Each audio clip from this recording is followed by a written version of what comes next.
Jadi hari ini kami akan menyelesaikan kasus mall yang ditinggalkan di kota-kota besar. Salah satunya ada Mall Ratu Plaza yang terletak di Jakarta. Dan kami akan menggunakan action plan dengan menggunakan Six Thinking Hats.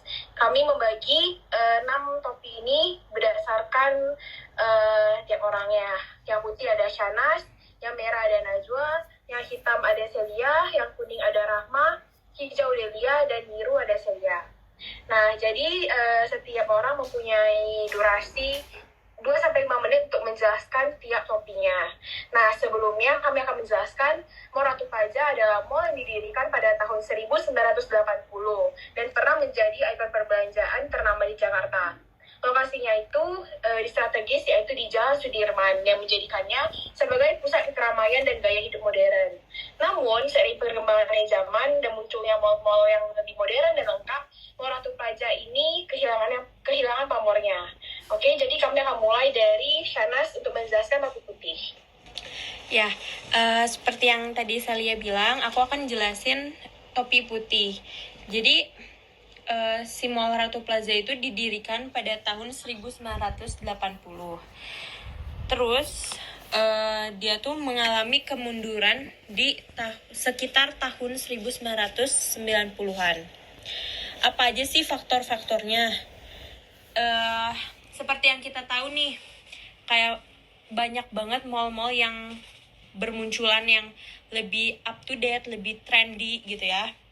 Seperti kayak Plaza Senayan, terus ada Pondok Indah Mall juga. Terus yang kita tahu juga pada tahun 1998 tuh kita mengalami yang namanya krisis moneter, dan itu tuh menjadi sebagai dampak juga kenapa Mall Ratu Plaza ini tuh mengalami kemunduran. Terus Mall Ratu Plaza ini juga kurang adanya inovasi dan renovasi mall yang mengakibatkan dia juga menjadi tidak up to date ya, seperti tren berbelanjanya dan gaya hidup yang makin sini makin wow ya, yang kalian tahu. Terus semakin sini juga semakin banyaknya ada e-commerce ya. Nah, itu salah satu faktor kemundurannya Mall Ratu Plaza. Terus nih, kalau misalkan dari kondisi fisik dan kondisi fisiknya Mall Ratu Plaza ini tuh banyak yang sudah tidak harus adanya renovasi yang besar-besaran seperti itu. Terus mall ini juga jadinya teridentik dengan sesuatu yang negatif gitu ya. Terus kalau misalkan lokasinya tuh strategis sebenarnya, ada di kawasan bisnis Sudirman, terus dilalui oleh MRT ya sekarang dan Transjakarta. Terus di situ tuh setahu saya area padat penduduk ya. Terus kayak yang kalian tahu, kalau misalkan di sana tuh kayak tren tuh sangat didepankan ya.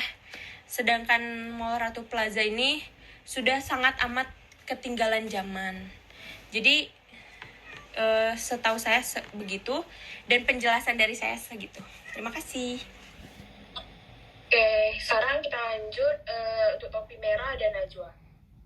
Oke, bagaimana perasaan masyarakat terhadap Mall Ratu Plaza? Masyarakat merasa prihatin dengan kondisi Mall Ratu Plaza yang terbengkalai. Mall Ratu Plaza dapat memicu rasa cemas dan tidak aman, terutama di malam hari. Keberadaan Mall Ratu Plaza dapat merusak citra kawasan Sudirman sebagai kawasan bisnis modern. Sedangkan di Mall Ratu Plaza cenderung ke barang-barang elektronik yang kemudian kalah saing dengan ITC Mangga 2. Masyarakat berharap Mall Ratu Plaza dapat bangkit dan ramai kembali. Apalagi akses menuju Mall Ratu Plaza sangat strategis karena terdapat transportasi umum MRT, stasiun Senayan, dan halte busway Transjakarta. Bundaran Senayan di sana. Zaman berubah, perilaku konsumen itu berubah, tapi pengelola tidak mengubah model dan caranya. Saat ini, tenan di mall tersebut kebanyakan merupakan penjual elektronik. Di sisi lain, elektronik lebih ramai dan dikenal masyarakat di wilayah Glodok City atau Mangga 2. Kemudian, elektronik sekarang lebih mudah dibeli dari online. Mereka mestinya sudah mengubah Ratu Plaza itu, jangan hanya menjadi mall elektronik lagi.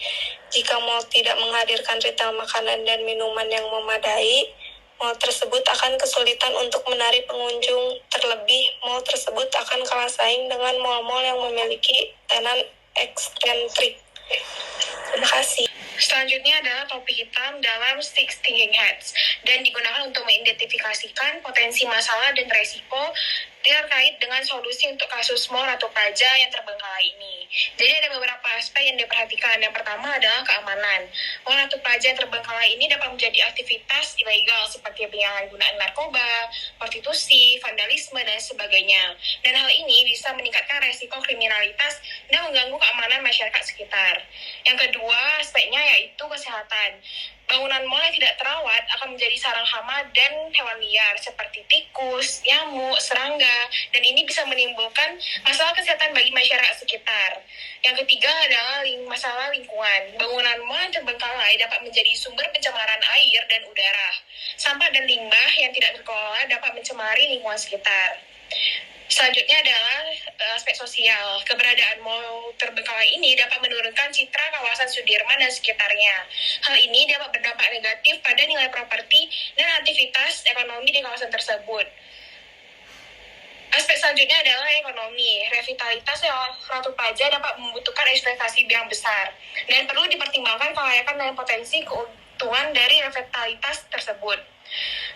Selanjutnya adalah masalah teknis. Renovasi dan modernisasi bangunan mall mungkin membutuhkan waktu dan biaya yang besar dan perlu dipertimbangkan aspek teknis dan logistik dari proses tersebut.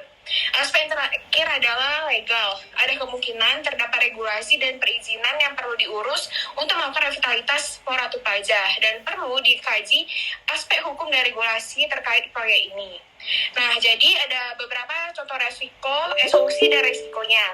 Solusinya adalah dengan mengubah Mall Ratu Plaza menjadi ruang publik seperti taman atau pusat komunitas, dan resikonya adalah kurang minat masyarakat untuk memanfaatkan ruang publik tersebut sehingga tidak menghasilkan keuntungan yang signifikan. Solusi selanjutnya adalah dengan mengubah Mall Ratu Plaza menjadi hunian ataupun tempat usaha baru. Risikonya adalah persaingan ketat dengan hunian dan tempat usaha lain di kawasan Sudirman, sehingga sulit untuk menarik minat konsumen. Dan untuk solusi dari risiko terakhir adalah dengan mengintegrasikan Mall Ratu Plaza dengan proyek revitalitas kawasan Sudirman. Risikonya adalah dengan koordinasi dan kolaborasi dengan berbagai pihak terkait mungkin terhambat oleh berbagai kepentingan dan ego sektoral. Seperti itu dari saya mengenai topi hitam. Oke, selanjutnya adalah topik kuning yang akan dijelaskan oleh Rahma. Silakan. Oke, dari sebagaimana yang kita tahu, si Mall Ratu Plaza ini sudah terbengkalai. Nah, bagaimana sih Mall Ratu Plaza dapat diubah menjadi kayak tempat publik yang bermanfaat, yang dapat bermanfaat bagi orang-orang sekitar? Terus apakah Mall Ratu Plaza dapat konversi menjadi hunian atau tempat usaha baru, dan bagaimana Mall Ratu Plaza dapat diintegrasikan dengan proyek revitalisasi kawasan Sudirman. Nah, Mall Ratu Plaza dapat diubah menjadi ruang publik yang bermanfaat. Salah satu contohnya yaitu taman, ram bermain anak-anak, atau pusat komunitas. Mall Ratu Plaza juga dapat konversi menjadi hunian atau tempat usaha baru, seperti apartemen, co-working space, atau pusat kuliner. Mall Ratu Plaza juga dapat diintegrasikan dengan proyek revitalisasi kawasan Sudirman, seperti pembangunan taman kota, pembangunan jalur pedestrian, dan transportasi publik. Tapi di samping itu, hal-hal yang bisa dilakukan itu juga memiliki aspek yang perlu dipertimbangkan. Salah satunya yaitu penilaian kondisi. Jadi sebelum melakukan konversi, penting untuk melakukan kondisi mall secara menyeluruh.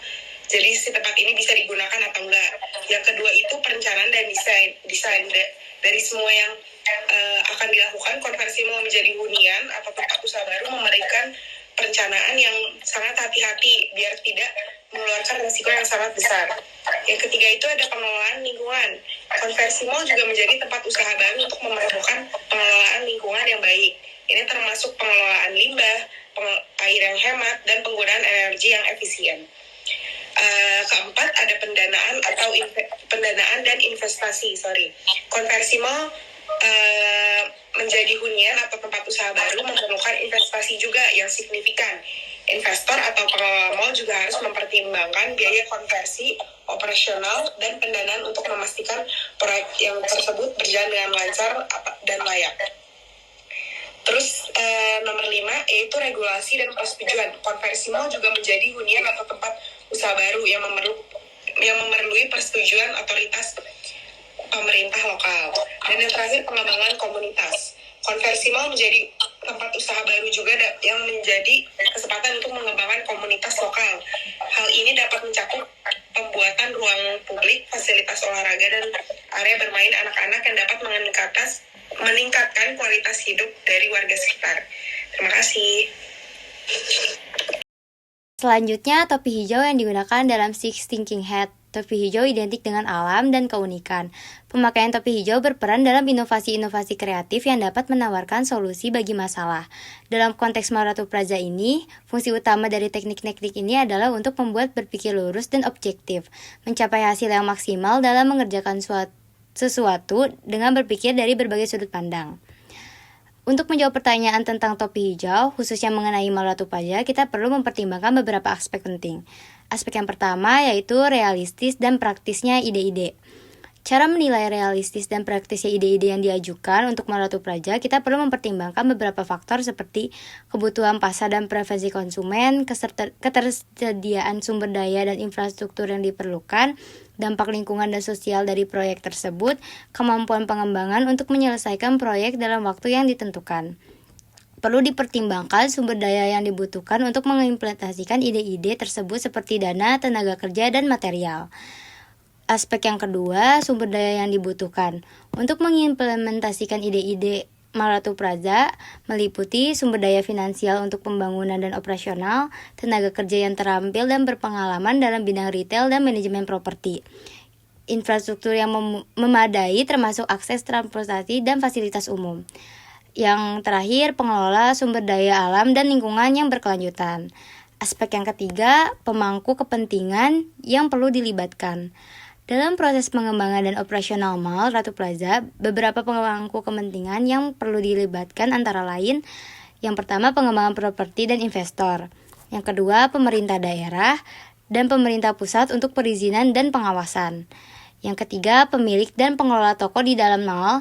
Dan yang keempat, komunitas sekitar mall, termasuk penghuni dan pengguna jalan raya.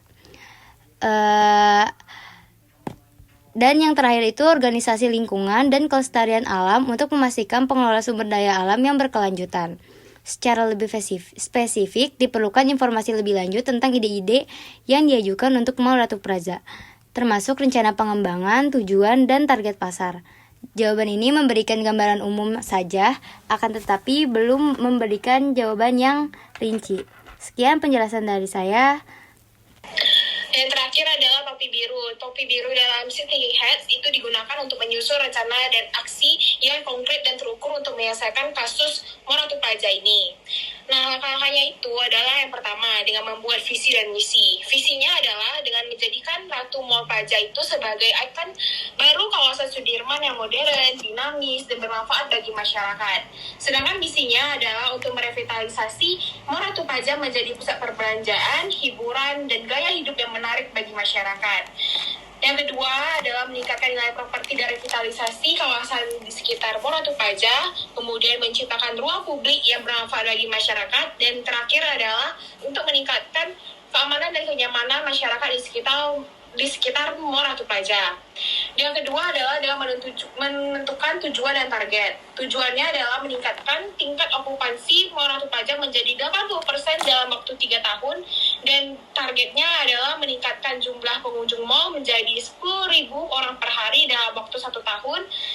menarik 50 tenan dalam waktu 2 tahun, dan yang terakhir adalah meningkatkan pendapatan mall sebesar 20% dalam waktu 3 tahun. Yang ketiga adalah mengembangkan strategi. Ada beberapa strategi. Yang pertama adalah strategi pemasaran, melakukan kampanye pemasaran yang gencar untuk menarik pengunjung dan tenan baru dengan memanfaatkan media sosial, influencer, dan event-event menarik untuk mempromosikan Mall Ratu Plaza. Strategi yang kedua yaitu strategi leasing, yaitu menawarkan paket sewa yang menarik dan fleksibel bagi tenan baru, serta memberikan dukungan dan layanan yang optimal bagi para tenan. Strategi yang ketiga adalah manajemen, dengan meningkatkan kualitas pelayanan dan fasilitas di mall, dengan menjaga kenyamanan pengunjung, dan juga membangun hubungan yang baik dengan masyarakat sekitar.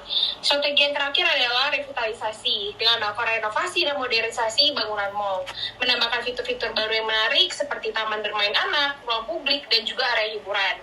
Yang keempat adalah dengan menyusun program kerja. Yang pertama adalah program kerja untuk jangka pendek, yaitu dalam kurun waktu 0 sampai 6 bulan. Yang pertama, dengan melakukan pendataan dan pemetaan kondisi Mall Ratu Plaza, dengan melakukan analisis dan evaluasi terhadap penyebab dan dampak kemunduran dari Mall Ratu Plaza, dengan mengidentifikasi potensi, solusi, dan alternatif penggunaan Mall Ratu Plaza, melakukan studi kelayakan dan analisis SWOT terhadap solusi yang dipilih, dan terakhir adalah merumuskan rencana aksi yang konkret dan terukur. Untuk program kerja jangka menengah, yaitu dalam waktu 6-12 bulan, yaitu dengan melakukan renovasi dan modernisasi bangunan mall secara bertahap, menarik tenan baru untuk mengisi ruang-ruang kosong di mall, kemudian meningkatkan kualitas pelayanan dan fasilitas di mall, kemudian menyelenggarakan event-event menarik untuk menarik pengunjung, dan yang terakhir adalah membangun hubungan yang baik dengan masyarakat yang ada di sekitar. Untuk program kerja dalam jangka waktu panjang, yaitu dalam waktu 1-3 tahun, itu adalah menjadikan Mall Ratu Plaza sebagai agen baru di kawasan Sudirman, kemudian meningkatkan nilai properti dan revitalisasi kawasan di sekitar Mall Ratu Plaza, menciptakan ruang publik yang bermanfaat bagi masyarakat, dan terakhir adalah meningkatkan keamanan dan kenyamanan masyarakat di sekitar Mall Ratu Plaza. Yang kelima adalah dengan menentukan anggaran. Nah, jadi ada dua, yaitu ada sumber dana, yaitu dana internal dan pemilik mall, kemudian pinjaman bank, dan terakhir adalah investasi dari pihak ketiga. Yang kedua adalah dengan melakukan alokasi dana, yaitu dengan renovasi dan modernisasi bangunan secara besar-besaran dengan budget yaitu 500 miliar, kemudian pemasaran dan promosi sebesar 100 miliar, leasing dan tenant attraction itu dalam jumlah 50 miliar, kemudian manajemen dan operasional dalam harga sebesar 200 miliar, dan kontingensi sebesar 100 miliar. Dan yang terakhir adalah dengan membentuk tim kerja, yaitu ada tim manajemen proyek, ada tim leasing, ada tim pemasaran, dan tim operasional, serta tim konsultan. Nah, masing-masing tim ini mempunyai perannya masing-masing dalam membentuk ataupun mengembangkan Mall Ratu Plaza sebagai mall yang akan berkembang kemudian hari gitu. Seperti itu untuk Topi Biru. Itu adalah hasil dari diskusi kami mengenai rencana aksi dengan menggunakan Six Thinking Hats dari kelompok kami. Sekian dan terima kasih. Sampai jumpa.